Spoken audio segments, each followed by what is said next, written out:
तेरे दुश्मनों ने तेरे चमन में ख़ज़ा का जाल बिछा दिया।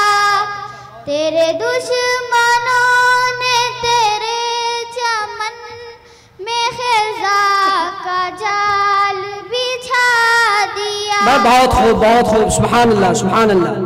हाँ, मेरे रहनुमा तेरा शुक्रिया करूं किस जुबान से भला अदा।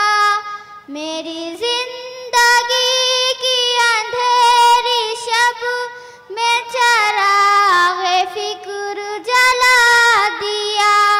मेरी जिंदगी की अंधेरी शब में चराग़े फिक्र जला दिया। अस्सलामु अलैकुम। ये होनहार तालिब इल्म मदरसा खालिद बिन वलीद जो आपके सामने नात पढ़ रही थी, दुआ फरमाइए आप हजरत कि अल्लाह तबारक तआला इस बच्ची के आवाज़ में खूब बरकत अता फरमाए।